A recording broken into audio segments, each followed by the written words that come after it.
When you tell your mom you want tea, this is what happens. We fancy.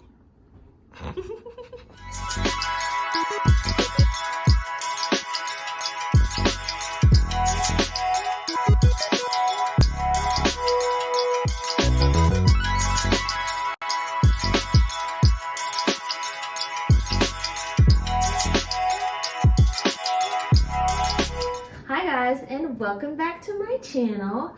As you can see, I'm here with my mommy again, and we are going to just be having some tea and a little bit of girl chat, talking about our relationship and how we have gotten to be like this in my ripe old age of 30. And we won't talk about my ripe old age. No, we won't talk about your ripe old age. She doesn't look as old as she is, y'all, because you know, black don't crack. She's got those good ageless genes over here. So you want to pour some tea? Sure.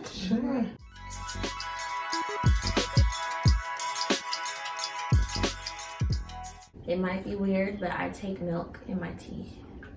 It's almond milk, but I like milk in my tea. And the secret to making sure your tea does not curdle, if you like it with milk, is pouring the milk first and then putting your tea in after.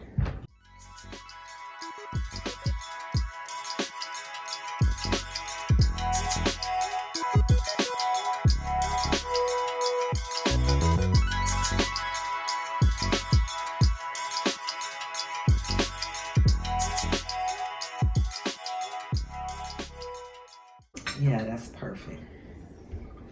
All right.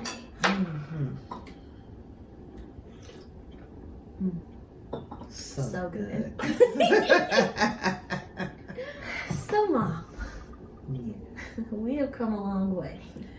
we have. We really have. But that's a great thing. It is. That's priceless. It is. Mhm. What do you think was like the roughest point of our relationship for you? I think your late teens through early 20s. No, middle 20s. And why was that period was a so rough? patch. I think we both were not sure of who we were during those times. I, during those times, was approaching a change of life. And You can just say it. right, I know, I was getting ready Oh, to. sorry. And going through menopause was a challenge for me, and I didn't even know it. Mhm. I thought I understood it, and I really didn't. I found out later I really didn't. And I didn't see myself the way others were perceiving me and seeing me. And it was almost like it was out of body, because I had this perception of myself, and you all were actually experiencing the menopause. And Not just me, but Dad and Don. right, Too. right, your dad and your father, and David Richard when he was around. And so I think that was really my issue. And I think you just trying to find yourself, discovering who you were and finding some balance in that. Yeah. Because I think for me, it was like this whole process of, first like trying to be perfect and trying to, do the right thing and be who I thought everyone wanted me to be. And then kind of transitioning out of that. I'm such a people pleaser, and it still comes out to this day where like I can almost like automatically get defensive if I feel like someone is telling me something that could potentially sway my decision making, because I don't necessarily care what everyone thinks, but for the people who I do care about their opinions, especially you and Dad, it's like, even if for you, you're just like, sharing your opinion or just, you know, giving some advice, and Right. you can take it or leave it or whatever. For me, it's like if I talk to them about it and they tell me that I have to do something and I don't do it and everything falls apart, then I'm gonna have to like deal with that and deal with like I told you so, like this is what's going on in my head. Right. And so trying to just carve out space to be myself and figure things out on my own and not feel pressured, even if it's like my own perceived pressure, even like you guys weren't actually putting pressure on me.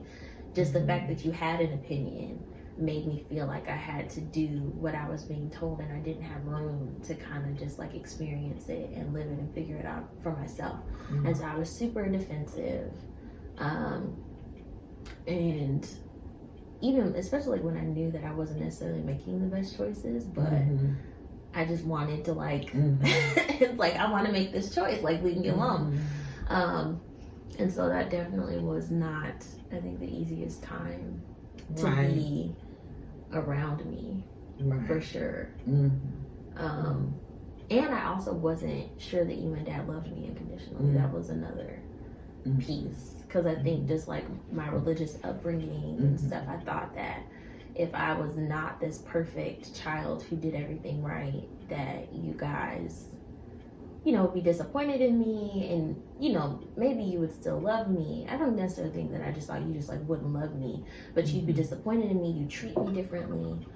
It would affect our relationship. And so I felt like, you know, there was just a lot of pressure to be a certain way, because I didn't want to lose the relationship that I had. And so I did do some things to kind of like test the love and see what you would do. And that's when I was saying, you know, whatever happens when you know we're disappointed, give me 10 minutes to be a parent. And then we'll figure out the rest from there. Right. You remember that? I do. Just give me 10 minutes to be a parent. Right. And we'll figure it out. So what do you think on your end that you did, or maybe I can answer that, what I think you did for it to like get better? What do you think I did that has helped our relationship, or what changes have you seen, or what about my evolution has made our relationship easier for you? I think, and I guess this is probably mutual, that you started looking at me through a different pair of glasses. And when you put on those glasses, you were able to see me for who I really was and what was really going on. You weren't focusing on how my behavior was affecting you, but what was it about me that was affecting my behavior. And once you started understanding that, I think you didn't feel a level of insecurity about me parenting you. And I think for me, I put on a different pair of glasses, and I stopped looking at your behavior, the negativity of your behavior, and started listening to your cries. And that really helped me have a better understanding. And I also took a moment to, well, more than a moment, but took time to just try to discover myself. Because the one thing that I knew, I remember thinking this, and it seemed like I told you this, that, you know, I am not going to not have a good relationship with my daughter. That was non-negotiable. And whatever I needed to do in taking the role of a parent and initiating, you know, a parental atmosphere that was non-threatening for you, then that's what I was going to do. And so I had to apologize and I think that was the beginning of softening the journey for both of us.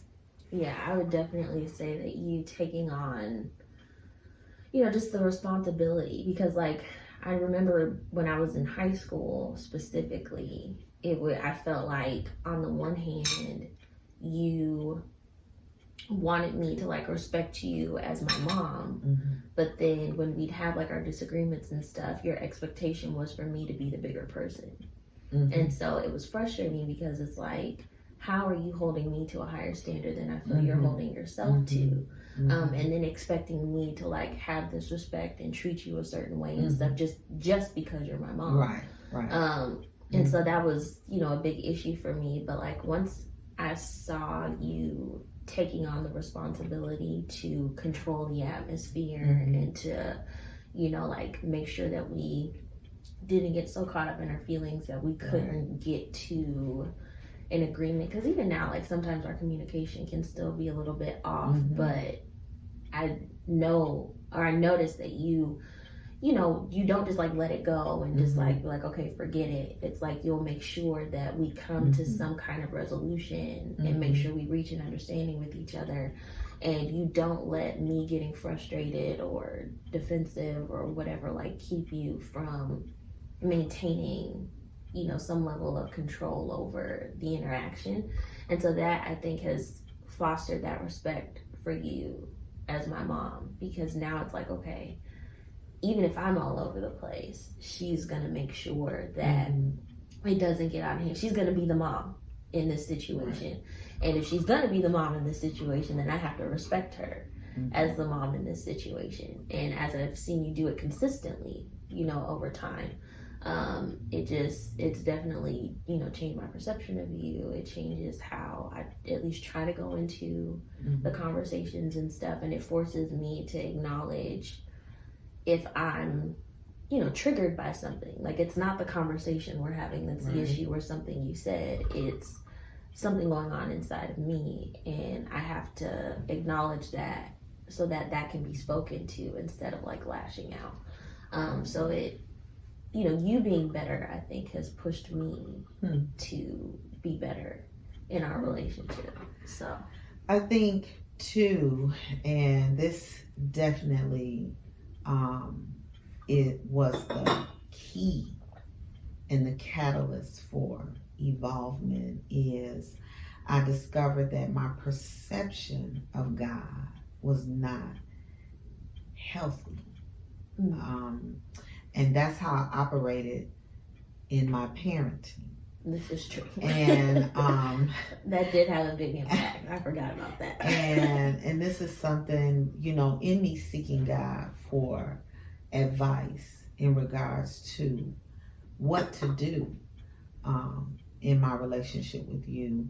That's something that I became aware of with his help, and in him just demonstrating unconditional love to me, and showing me my journey with him and how he handled me, enabled me to take another look at how I've handled you, and come to terms with where I had made mistakes, and appreciate the positives that were implemented in my parenting style. Yeah. And so, with the help of really the Lord, giving me a better vision, a better view from the house I was looking out of and the window I was looking out of, it really changed me. And I know that when you see God as an individual who is always accepting and is always loving unconditionally, it brings safety. And when you operate out of that same mindset and emotion, it changes your parameter. It completely changes your parameter. And anyone who walks into your space can notice there's a change. And I think that helped us tremendously. I think so too. And I think when people parent their children, they have to be open to evolving. What worked with their parents may not and should not be considered as a way to deal with their children. Your children are individuals. They have different needs. Each child has different needs. And when I looked at you like that, I, was able to see what your individual needs were as my child and what I could do as a parent to help you.